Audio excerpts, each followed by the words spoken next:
Shalom, selamat pagi jemaat yang terkasih dalam Tuhan. Mari kita landasi ibadah kita pada pagi hari ini dengan pengakuan bahwa pertolongan kita adalah dalam nama Tuhan yang menjadikan langit dan bumi, yang tetap setia untuk selama-lamanya dan tidak meninggalkan perbuatan tangannya. Kiranya penyertaan Allah Tritunggal menyertai kita semua dari awal hingga akhir ibadah kita. Amin. Mari dengan sikap berdiri kita berikan hormat dan puji kepada Allah kita.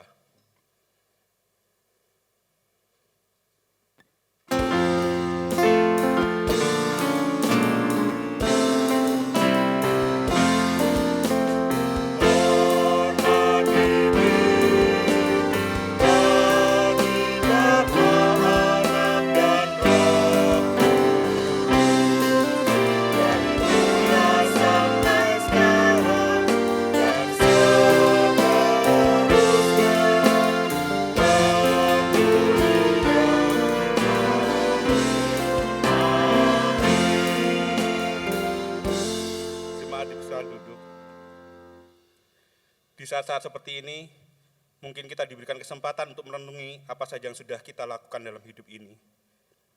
Hidup yang sudah ditebus ini, apakah sudah menjadi berkat atau malah menjadi batu sandungan bagi sesama kita. Di depan mata Yesus tidak ada yang tersembunyi.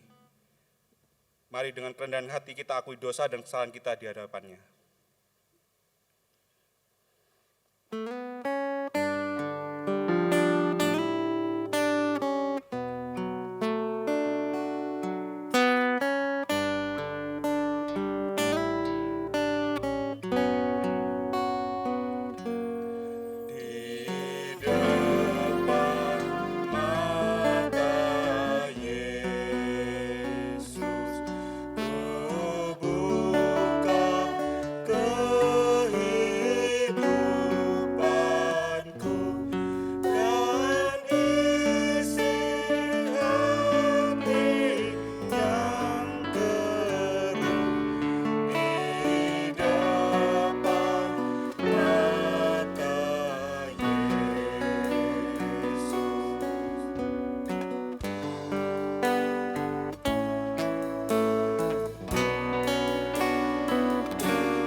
Bersatu dalam doa. Tidak ada yang tersembunyi di hadapan-Mu ya Tuhan. Engkau tahu isi hati kami yang terdalam. Engkau tahu saat kami merasa lebih baik dari orang lain. Saat kami menjadi hakim bagi sesama kami ya Tuhan. Juga saat kami tahu apa yang baik tapi kami tidak melakukannya. Ubahkan hati kami ya Tuhan, agar kami semakin serupa Engkau dalam kasih. Ampunilah dosa-dosa yang kami lakukan dalam pikiran, perkataan, dan perbuatan kami terhadap Tuhan dan sesama kami. Ampuni dosa kami seperti kami pun mengampuni orang bersalah kepada kami. Terima kasih Yesus telah menebus kami dan melayakkan kami menghadap Bapa. Hanya dalam nama Tuhan Yesus, penebus dan juru selamat kami yang hidup, kami berdoa dan mengucap syukur. Amin. Bagi kita yang sudah mengaku dosa di hadapannya, dengarkanlah berita anugerah yang diambil dari 2 Korintus 5 ayat 17. Jadi siapa yang ada di dalam Kristus, ia adalah ciptaan baru, yang lama sudah berlalu, sesungguhnya yang baru sudah datang. Mari bersama kita bacakan petunjuk hidup baru dari Roma 12 ayat 2. Janganlah kamu menjadi serupa dengan dunia ini, tetapi berubahlah oleh pembaharuan budimu, sehingga kamu dapat membedakan manakah kehendak Allah, apa yang baik, yang berkenan kepada Allah, dan yang sempurna. Seperti petunjuk hidup baru yang kita baca bersama, hendaklah kita menjadi anak-anak Tuhan yang membawa perubahan dalam dunia ini. Janganlah hidup seperti orang tidak mempunyai pengharapan, karena kita memiliki pengharapan dari Yesus Kristus. Kita percaya badai ini pasti berlalu, dan pada saatnya biarlah nama Tuhan yang dipermuliakan. Mari kita pujikan bersama. Jadikan aku berkat.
Mari dengan bangkit berdiri kita ikrarkan pengakuan iman kita. Pengakuan iman rasuli. Aku percaya kepada Allah, Bapa yang Maha Kuasa, Khalik langit dan bumi, dan kepada Yesus Kristus, anaknya yang tunggal Tuhan kita, yang dikandung dari Roh Kudus, lahir dari anak darah Maria, yang menderita sengsara di bawah pemerintahan Pontius Pilatus, disalibkan, mati dan dikuburkan, turun ke dalam kerajaan maut. Pada hari yang ketiga, bangkit pula dari antara orang mati, naik ke surga, duduk sebelah kanan Allah, Bapa yang Maha Kuasa, dan dari sana ia akan datang untuk menghakimi orang hidup dan yang mati. Aku percaya pada Roh Kudus, gereja yang kudus dan am, persekutuan orang kudus, pengampunan dosa, kebangkitan tubuh, dan hidup yang kekal. Amin. Jemaat dipersilakan duduk kembali. Mungkin kita sering mendengar bahwa benda yang paling keras adalah berlian. Tetapi ada yang lebih keras, yaitu hati manusia. Banyak orang yang keras hatinya tercatat dalam Alkitab, dan murka Tuhan turun atas mereka. Tetapi biarlah hati kita bagaikan tanah liat yang mau dibentuk sesuai dengan keinginan Tuhan. Mari kita siapkan hati kita untuk dibentuk melalui firman Tuhan.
Benar Tuhan, inilah hidup kami di hadapan-Mu.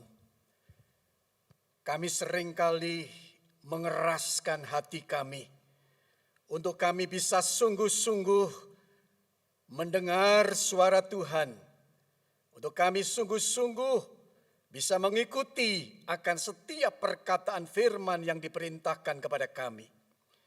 Ajarkan kami pada pagi hari ini untuk kami bisa bersama-sama untuk mengerti akan firman Tuhan ini yang akan dapat menuntun kami menjadi pribadi-pribadi Kristus yang hidup sungguh-sungguh di dalam imannya dan menyatakan kemuliaan nama Tuhan. Berbicaralah melalui hamba-Mu pada pagi hari ini untuk menjadi saluran berkat bagi jemaat Tuhan yang ada di gereja Kristus Tuhan Jemaat Citra Raya Surabaya ini. Biarlah Tuhan lengkapi dengan roh hikmat, mampu mengajar dengan baik dan jelas. Apa yang akan disampaikannya semuanya berasal daripada Tuhan sendiri. Biarlah yang perlu ditegur, tegurlah. Yang perlu dihibur, hiburkanlah. Yang perlu diteguhkan, teguhkanlah. Biarlah semuanya berasal daripada Tuhan untuk pertumbuhan iman kami di hadapan Tuhan. Tuhan berbicara, kami siap mendengar. Di dalam nama Tuhan kami Yesus Kristus kami berdoa. Haleluya. Semua yang percaya katakan amin. Shalom. Jemaat yang ada di rumah masing-masing, setiap yang mendengar, yang sekarang bersama dengan kami di dalam ibadah teleworship dari Gereja Kristus Tuhan Jemaat Citra Raya Surabaya ini. Saya percaya bahwa hari ini di tengah segala keadaan kita tetap belajar mengucap syukur kepada Tuhan. Tidak ada satu perkara pun terjadi dalam kehidupan kita tanpa sepengetahuan dan seizin Tuhan. Dan jikalau kita sudah di minggu yang ketiga di bulan Mei ini, kita masih mengalami suasana yang belum mungkin semua keluar daripada masalah. Tetapi satu perkara yang harus kita catat, kita tetap di dalam iman kepada Tuhan. Kita tetap di dalam perlindungannya, kita tetap di dalam kasih-Nya. Itulah doa kami. Satu apresiasi saya kepada para pemimpin, baik itu Bapak Gembala Sidang maupun juga majelis gereja, seluruh jemaat Tuhan, aktivis yang begitu setia. Setiap hari Minggu mempersiapkan akan ibadah seperti ini. Dan saya bersyukur kalau hari ini bisa bersama dengan kita sekalian. Bapak Ibu Saudara yang dikasihi Tuhan, satu tema yang diberikan kepada saya adalah ganas terubahkan. Ucapkan sama-sama, ganas terubahkan. Apa artinya saudaraku yang dikasihi Tuhan? Mari kita belajar untuk melihat ada sebuah kisah di dalam firman Tuhan yang kita baca di dalam 1 Timotius pasal yang pertama ayat 13-14. Siapakah yang dimaksud? Orang yang ganas, yang telah diubahkan oleh Tuhan ini. Kita kenal dia, dahulu namanya adalah Saulus. Kita sekarang juga mengenal seorang rasul yang luar biasa dipakai oleh Tuhan, namanya Paulus. Saudara, firman Tuhan berkata demikian. Aku yang tadinya seorang penghujat dan seorang penganiaya dan seorang ganas, tetapi aku telah dikasihaninya. Karena semuanya itu telah kulakukan tanpa pengetahuan, yaitu di luar iman. Malah kasih karunia Tuhan kita itu telah dikaruniakan dengan limpahnya kepadaku dengan iman dan kasih dalam Kristus Yesus. Demikian firman Tuhan. Pastilah yang berbahagia yang membaca firman Tuhan, mendengarkannya, dan yang akan setia melakukan di dalam kehidupannya. Terpujilah nama Tuhan. Jemaat yang dikasihi Tuhan, hari ini kita banyak jumpai orang-orang yang berpredikasi Kristen. Kristennya tetapi jenisnya adalah Kristen KTP. Kristen yang dikatakan tanpa perbuatan. Kristen yang tanpa pertobatan. Saudara, kalau ini ada di dalam kehidupan gereja Tuhan, sungguh menjadi sesuatu yang sangat berbahaya. Apalagi saya harus terbuka katakan, kalau dia adalah seorang yang sudah berani membawakan firman Tuhan tetapi dia hidupnya belum bertobat. Kalau dia sudah memimpin acara di dalam gereja Tuhan, tetapi hidupnya belum bertobat. Sungguh sangat berbahaya. Kita lihat banyak gereja yang hari ini di dalamnya adalah orang-orang yang masih belum mengalami satu pembaruan hidup. Kita mencatat di sini ada seorang yang di dalam kehidupan keagamaannya, yang dinamakan dengan Saulus, bukan orang biasa. Dia terlibat di dalam kehidupan keagamaan waktu itu, di dalam agama Yahudi yang sangat terkemuka.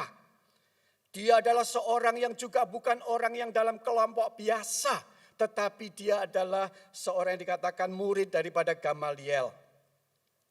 Kita kenal Gamaliel adalah seorang rabi Yahudi yang sangat terkemuka, yang sangat disegani di antara tiga aliran Yahudi. Adanya Farisi, adanya kelompok Saduki, adanya kelompok Eseni.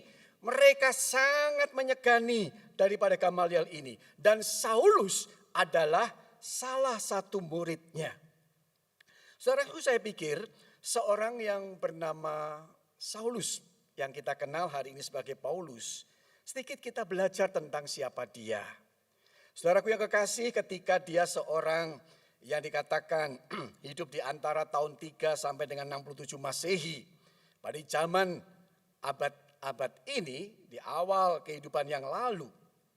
Saudara, dia disegani karena memang banyak hal yang dia lakukan di dalam kehidupannya. Bukan karena kebenaran. Di mana dicatat di situ Saulus seorang yang mengerti akan perjanjian lama.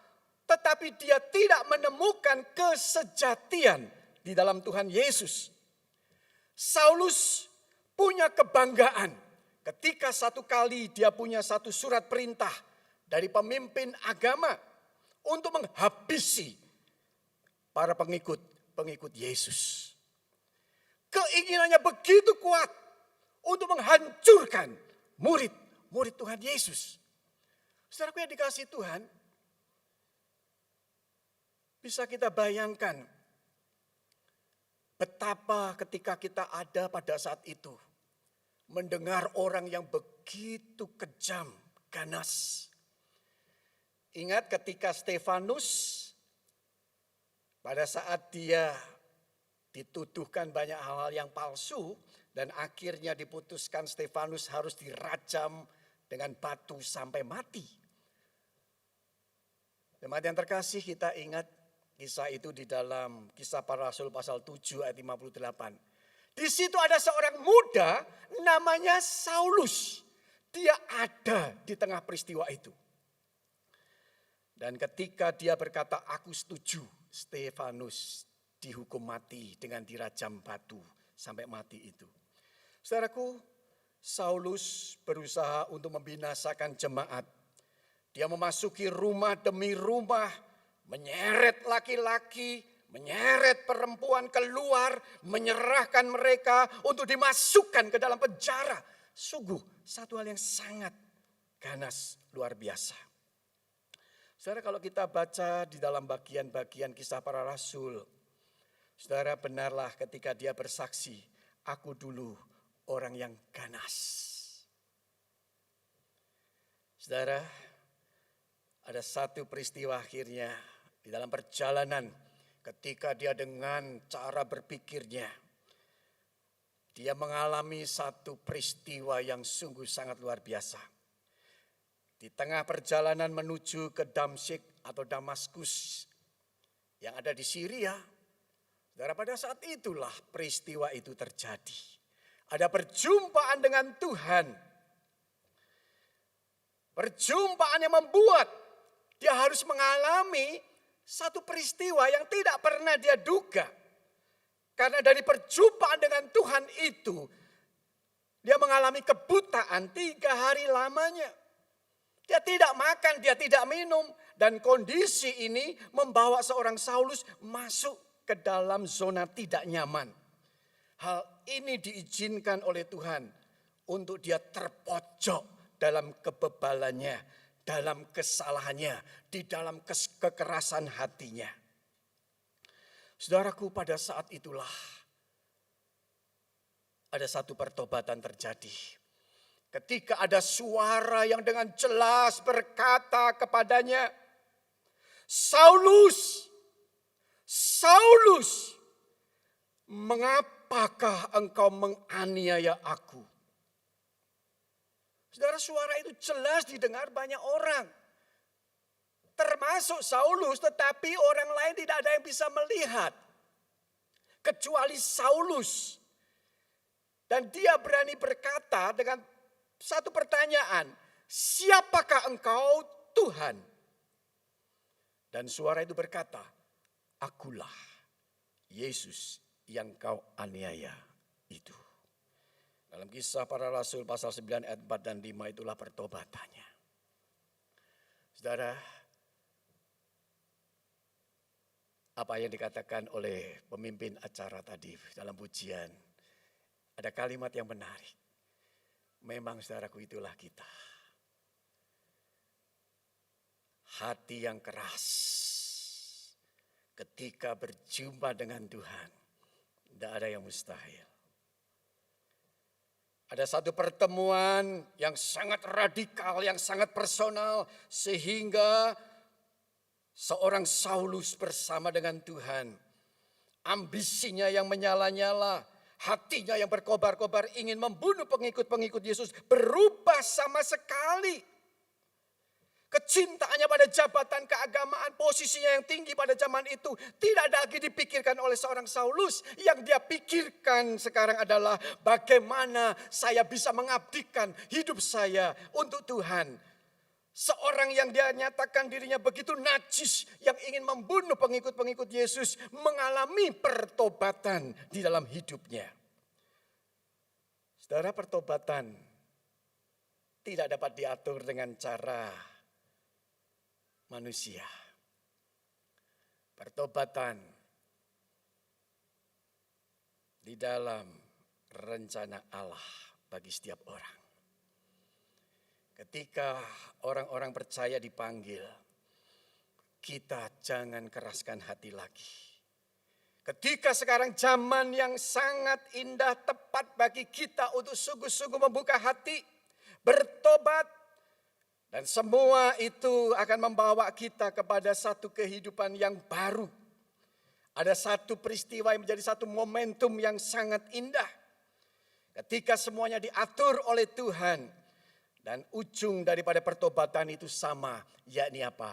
Membawa orang kepada Tuhan. Hidup yang memuliakan Tuhan. Hidup yang melayani Tuhan. Ini yang terpenting, saudaraku. Kita harus membangun satu kebenaran yang kuat. Sehingga kita bisa bertumbuh di dalam pemahaman yang serius tentang Tuhan kita. Pertobatan bukan sebuah rekayasa daripada manusia, tetapi cara kerja Allah yang luar biasa. Saudara, jangan tunggu ada peristiwa seperti Saulus alami sebelum menjadi Paulus. Hari ini Anda orang bertobat di tengah kekayaannya. Kita ingat Zakius, dia dipanggil dan bertobat di tengah keadaan dia sebagai orang kaya. Ada orang dipanggil seperti Rasul Paulus ketika dia masih menjadi Saulus. Dia dipanggil harus mengalami satu peristiwa yang sangat tidak nyaman. Ada orang dipanggil untuk bertobat dengan cara Tuhan ketika hidupnya lurus dan mulus. Puji Tuhan, hari ini jemaat di rumah, kita sekarang ini mau buka hati. Saya percaya di antara kita ada orang-orang yang sedang gagal hidupnya. Ada orang-orang yang sedang merasa hidupnya sedang di dalam kejahatan. Ada di dalam pikiran kita, perbuatan kita, hal-hal yang mempermalukan nama Tuhan. Jangan tunggu rumah sakit baru membuat kita bertobat. Jangan tunggu penjara baru membuat kita bertobat. Sekarang ketika hidup saya lurus, ketika hidup saya mulus, ketika semua berjalan baik. Kalau hari ini Tuhan panggil kita, percaya. Jangan tolak lagi, jangan tunggu lagi. Saudara, ketika Tuhan izinkan saya setiap hari Jumat mengajar di dalam penjara. Saya lihat saudara, baru di dalam penjara mau terima Yesus dan dibaptis. Dalam hati saya cuma mikir begini, kenapa tidak di luar dulu demikian. Saudara, hari ini adalah masa-masa penuaian. Banyak orang hidupnya kacau karena beban hidup. Banyak orang hidupnya tidak tenang karena persoalan ekonomi. Banyak orang juga yang hidupnya hari tidak damai dan tidak bahagia karena banyak dosa di dalam kehidupannya. Jangan keraskan hati. Saya senang ketika di dalam kitab Ibrani ada satu ayat yang bisa dinyanyikan, lagunya bagus. Ketika itu saya jadi anak Tuhan yang hidup saya biasa di gereja, saya remaja aktif. Tetapi ketika seorang pemuji, seorang hamba Tuhan memuji Tuhan, dia nyanyi lagunya begini, Bapak Ibu Saudaraku yang di rumah, yang dikasihi Tuhan. Dikatakan begini, pada hari ini jika kau mendengar suara Yesus, janganlah keraskan hatimu. Saudara, ketika saya dengar lagu itu, saya tidak sedang berbuat jahat seperti seorang Saulus. Saya tidak sedang berbuat zina. Saya tidak sedang berbuat dengan hal-hal yang negatif. Tapi ketika Tuhan bicara melalui pujian ini, ada sesuatu yang boleh membuka hati saya dan berkata, saya mau percaya sungguh-sungguh kepada Tuhan. Saya mau bahkan menjadi hambanya ketika mau dipercayakan oleh Tuhan sebuah pelayanan. Saudara, sungguh indah luar biasa. Saudara, dalam perjalanan dari Jakarta sampai waktu itu saya masih pelayanan di kota Semarang. Saudara, saya naik kereta api, di samping saya permisi adalah seorang wanita masih muda. Dia lihat saya dengan pakaiannya yang maaf sangat terbatas semuanya. Dan kemudian dia cuma bertanya sama saya begini, Bapak tidak takut duduk di samping saya? Saya bilang, apa yang membuat saya takut? Oh, di sini banyak yang tidak mau duduk sama saya. Saya tanya kenapa? Dia tidak tahu kalau saya pendeta, Bapak Ibu Saudaraku yang di rumah. Ketika itu dia berkata, di sini banyak langganan saya, Pak. Terus saya itu tanya, maksudnya kamu jualan apa? Saya tidak paham karena saya seorang hamba Tuhan, pikiran saya bersih. Terus kemudian dia cuma berkata begini, saya jualan di satu daerah di Jakarta. Saya makin bingung karena saya tidak pernah tahu itu daerah di mana. Terus dia cuma to the point berkata begini, saya ini pelacur. Saya agak bingung karena saya tidak bersama istri saya. Tetapi yang di dalam hati saya cuma satu, saya kepengen tahu siapa dia. Singkat cerita dia berkata, ini perjalanan pertobatan saya, Pak. Dulu karena faktor dorongan ekonomi, saya melakukan yang buruk. Tapi hari ini, saya bersyukur ada Tuhan di dalam hidup saya. Saya bimbing dia berhenti di kota Pekalongan. Akhirnya saya berdoa supaya dia menjadi pribadi yang menggunakan kesempatan. Tidak harus tunggu kita sakit, tidak harus tunggu usaha kita hancur, tidak harus tunggu saudaraku ketika kita mengalami banyak kegagalan-kegagalan yang membuat kita bertanya, Tuhankah? Apakah engkau Tuhan? Baru kita sungguh-sungguh melihat. Saudaraku, banyak orang hidupnya hari ini ketika dia seperti seorang Saulus, pertobatannya saudaraku masih semu, setengah hati. Kalaupun dia percaya Yesus, dia belum sungguh-sungguh percaya. Bukan demikian dengan seorang Saulus. Saulus mau menjadi pelayan Tuhan. Bahkan dia berkata, di antara sekian banyak rasul, akulah yang paling hina. 1 Korintus 15 ayat 9 berkata, karena aku adalah yang paling hina dari semua rasul, sebab aku telah menganiaya jemaat Allah. Saudaraku, tidak ada bagi kita hari ini kata terlambat. Yang ganas bisa terubahkan. Karena perjumpaan secara pribadi dengan Tuhan. Saya khawatir hari ini. Banyak hamba-hamba Tuhan yang belum sungguh mengalami perjumpaan dengan Tuhan. Ketika saya harus menyampaikan tema ini, saya bertanya dulu kepada Tuhan, sungguhkah saya sudah berjumpa dengan Tuhan secara pribadi? Banyak aktivis-aktivis hanya kelihatan ceria di hadapan jemaat. Tetapi ketika di luar itu hidupnya kering, hidupnya bahkan munafik, hidupnya penuh dengan hal-hal yang busuk di hadapan Tuhan. Saudaraku, hari ini jangan kaget kalau kita lihat hamba Tuhan ada yang jatuh dalam dosa. Jangan kaget kita lihat banyak aktivis yang gagal dalam hidup kesuciannya, dalam moralitasnya. Saudaraku, jangan kaget hari ini yang melayani Tuhan sebagai pengurus, dia bisa merugikan orang. Itu semua bisa terjadi. Kenapa? Karena orang-orang demikian belum pernah berjumpa secara pribadi dengan Tuhan. Saudara, belum terlambat hari ini ambil keputusan. Tidak ada tempat yang terlalu jorok bagimu sehingga Tuhan tidak bisa mengampunimu. Tidak ada tempat yang terlalu busuk bagi kita sehingga Tuhan tidak bisa mengharumkanmu. Tidak ada kesalahan yang terlalu hebat sehingga Tuhan tidak dapat mengampunimu. Saudaraku, pertobatan Saulus telah membawa perubahan. Perubahan dari seorang Saulus menjadi Paulus kepada titik yang sangat radikal. Hidupnya sekarang untuk Tuhan. Saudaraku yang dikasihi Tuhan, saya jadi ingat seorang yang menulis lagu. Sangat besar anugerahnya yang beri aku selamat. Ajaib benar anugerah Tuhan. Saya yang pernah hilang tetapi sekarang saya dijumpai. Siapakah dia? Dia adalah pendeta John Newton. Saudaraku yang dikasihi Tuhan, ingat kisahnya ketika dia seorang Newton yang punya masa lalu, seorang pemabuk, seorang pezina, seorang yang sungguh hidupnya dengan perkataan sumpah serapah yang luar biasa.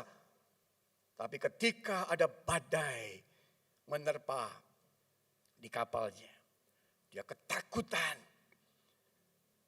Dia hanya ingat ada Tuhan yang bisa menolong dan menyelamatkannya.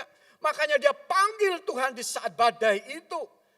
Dan Newton akhirnya berani berkata, dengan air mata hancur hatinya, keluar dari kapal, dia selamat, dia cari gereja, dan dia mau percaya kepada Tuhan. Saudaraku dikasihi Tuhan, itu pendeta John Newton. Apakah hari ini kita mau percaya? Yang sesat, yang terhilang, berjumpa Tuhan, mengalami pemulihan keselamatan. Biarlah sungguh-sungguh kita dibawa kepada kebenaran yang sejati. Jangan hanya membuat yang penting hati orang senang lihat kita. Namun kita banyak mengurangi dan bahkan kita munafik dengan kebenaran firman Tuhan. Butuh suatu penyangkalan diri, butuh pikul salib, butuh penjaga hidup di dalam pertobatan kita. Dengan demikian saudaraku, hidup ini adalah kesempatan. Jangan sia-siakan apa yang sudah Tuhan berikan. Jangan sia-siakan waktu yang diberikan oleh Tuhan. Saudara, memang Paulus akhirnya harus bayar harga. Ketika dia sudah jadi percaya, 5 kali aku disesah orang Yahudi, setiap kali 40 kurang 1 pukulan. 3 kali aku didera, 1 kali aku dilempari dengan batu, 3 kali mengalami karam kapal. Sehari semalam aku terkatung-katung di tengah laut. Karena apa? Karena dia sudah sungguh percaya kepada Yesus. Ada harga yang harus dibayar. Pikul salib, sangkal diri. Jangan biarkan pertobatan kita menjadi pertobatan semu yang ganas bisa terubahkan. Terlebih kita. Saudara dikasihi Tuhan, ketika kita merenungkan firman Tuhan ini, saya catat sebuah kalimat pendeta Dr. Stephen Tong berkata demikian. Ketika kita merenungkan siapa Yesus, mengalami siapa Yesus, dan menceritakan siapa Yesus kepada orang lain lewat kehidupan kita adalah pekerjaan yang tidak boleh berhenti. Saudara, kita harus merenungkan siapa Yesus.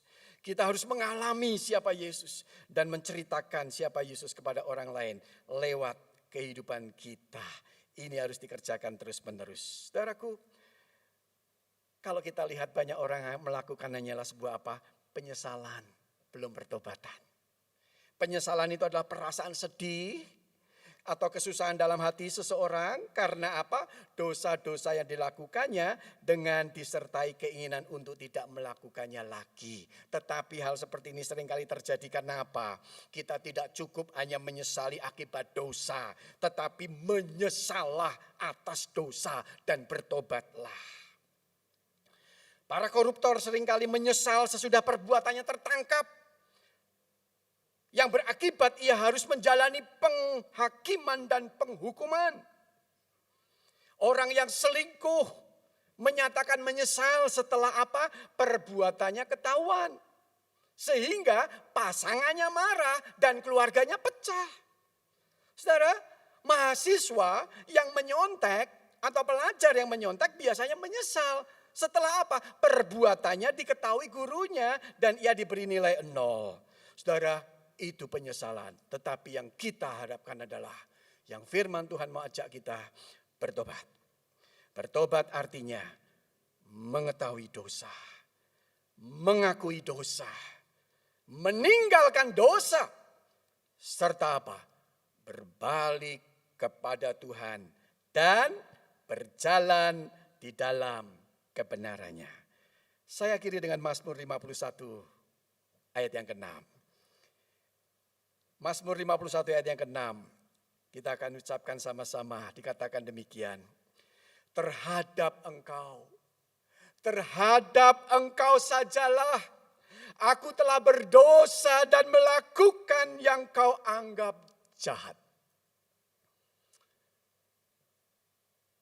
Selamat bertobat.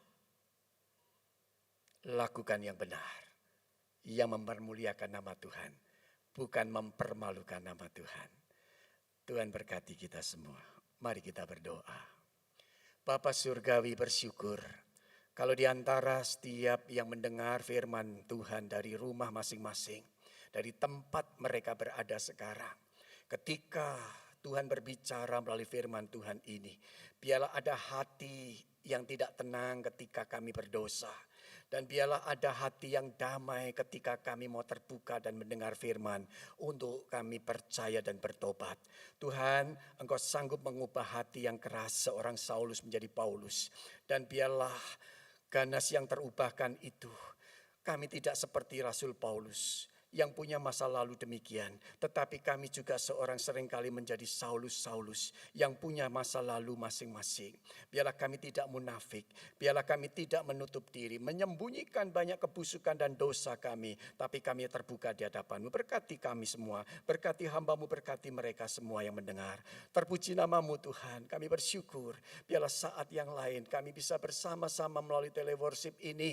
Dari jemaat Tuhan di Gereja Kristus Tuhan, Jemaat Citra Raya. Melalui pengkhotbah-pengkhotbah yang diberkati, diurapi oleh Tuhan. Melalui sarana media ini Tuhan. Banyak orang yang bertobat. Banyak orang yang sungguh-sungguh di dalam kehidupan pribadi. Di tengah dari masalah virus corona yang terus seringkali membuat kami tidak tenang ini. Biarlah kami tidak lewatkan kesempatan ini. Untuk kami percaya kepada Tuhan. Untuk kami melihat Tuhan. Untuk kami menyerahkan hidup kami. Dan mempermuliakan nama-Mu. Dalam nama Tuhan Yesus kami bersyukur berdoa. Haleluya. Amin.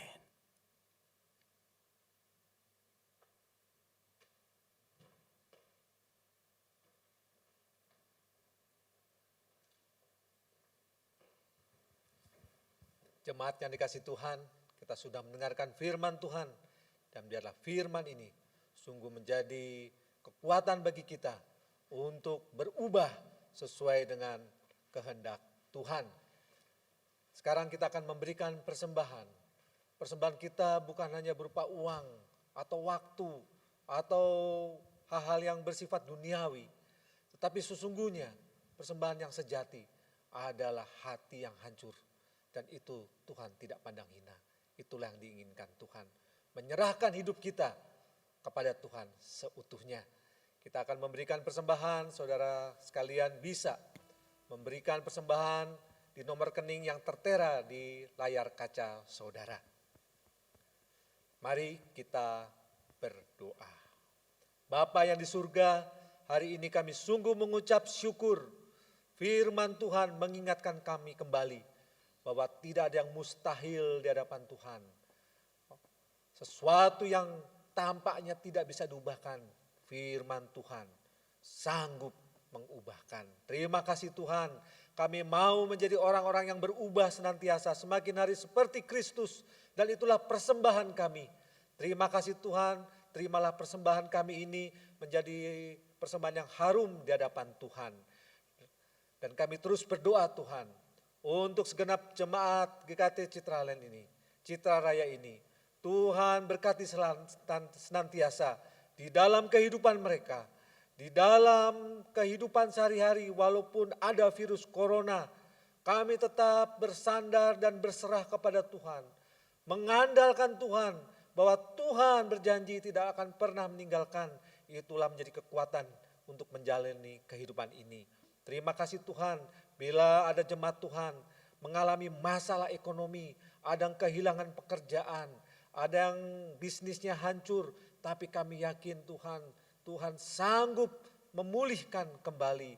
Bila ada yang mengalami masalah di dalam rumah tangganya, Tuhan juga menolong, bahwa Tuhan bisa memulihkan relasi antara suami istri, relasi orang tua dan anak, relasi keluarga, bahkan relasi dengan Tuhan sendiri. Terima kasih Bapak, kami terus juga berdoa untuk bangsa dan negara ini.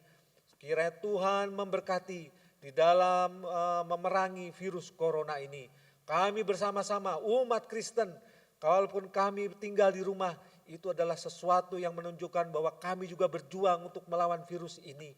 Kami taat dengan anjuran dari pemerintah supaya kami tinggal di rumah. Bukan kami takut Tuhan, tapi justru kami mau berjuang, mau melakukan sesuatu supaya virus corona ini boleh berlalu dengan cepat. Terima kasih Tuhan, Tuhan berkati pemerintah negeri ini, memerintah dengan adil dan bijaksana, memerintah dengan hikmat dari Tuhan. Berkati para dokter, perawat, petugas-petugas kesehatan yang ada di garis depan, yang mereka melayani dengan sepenuh hati mereka. Berikan mereka ketabahan, kekuatan di dalam merawat orang-orang yang terinfeksi corona ini. Terima kasih Bapak, terima kasih. Kami serahkan doa ini di dalam nama Tuhan Yesus, Tuhan dan Juru Selamat kami hidup. Kami berdoa. Amin. Jemaat sekalian, marilah kita puji dan puja Allah Tritunggal, Allah Bapa, Allah Anak, dan Allah Roh Kudus.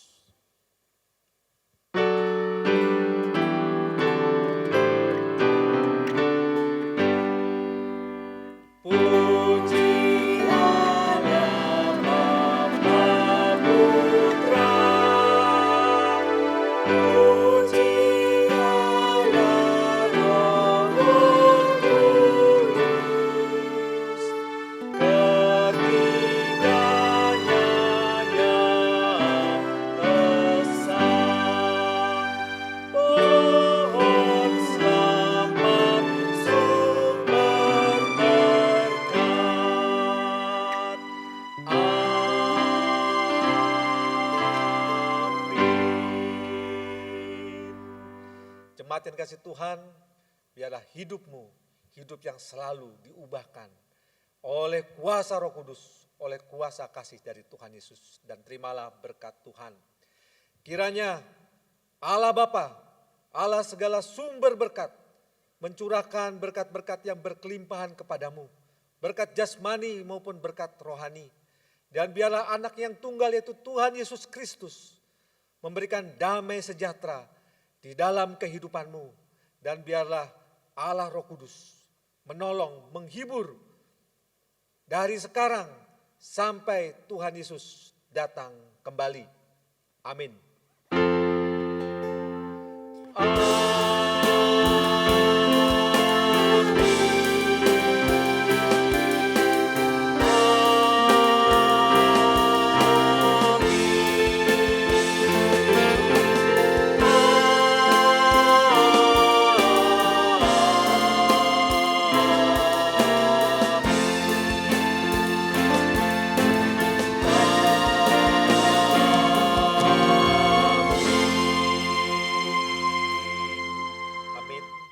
Ibadah selesai, Tuhan Yesus